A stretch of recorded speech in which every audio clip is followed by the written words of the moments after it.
চারদিকে ধ্বংসপ্রাপ্ত ঘরবাড়ি আর পুড়ে যাওয়া যানবাহনের স্তূপ।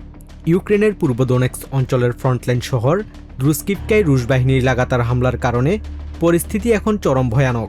এর মাঝেই ইউক্রেনিয়ান পুলিশের বিশেষ দল হোয়াইট অ্যাঞ্জেল এবং পশু উদ্ধারকারী সংস্থা 12th ওয়ার্ডসের স্বেচ্ছাসেবীরা স্থানীয় বাসিন্দা ও তাদের পোষা প্রাণীদের আলাদা করে নিরাপদ স্থানে সরিয়ে নিচ্ছেন।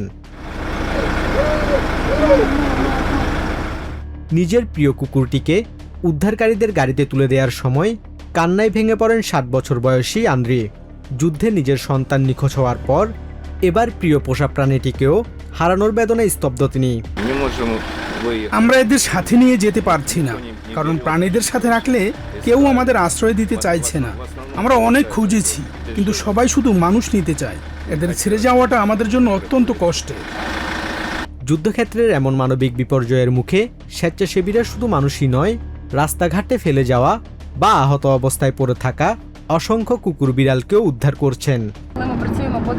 আমরা যখন দ্রুজকিভকা বা যে কোনো ফ্রন্টলাইন এলাকায় কাজ করি, তখন আমরা যুদ্ধাহত, ট্রমাটাইজড, ক্ষুধার্ত এবং অসহায় সবাইকে উদ্ধার করার চেষ্টা করি। এর মধ্যে মানুষ যেমন রয়েছে, তেমনি রয়েছে অবুঝ প্রাণীরাও। মাথার ওপর উড়তে থাকা রুশ ড্রোন আর দূর থেকে ভেসে আসা মুহুর্মুহু বিস্ফোরণের শব্দের মধ্যেই এই উদ্ধার অভিযান চালাতে হচ্ছে। এই একটি ট্রিপেই 3 জন বাসিন্দা সহ 3টি কুকুর ও 3টি বিড়ালকে নিরাপদে সরিয়ে নেওয়া সম্ভব হয়েছে। তবে ব্যাপক বোমাবর্ষণের কারণে বহু মানুষ ও প্রাণীর এখনও আটকে পড়ার ভয় রয়েছে। Basudebnath, TVN 24 news desk.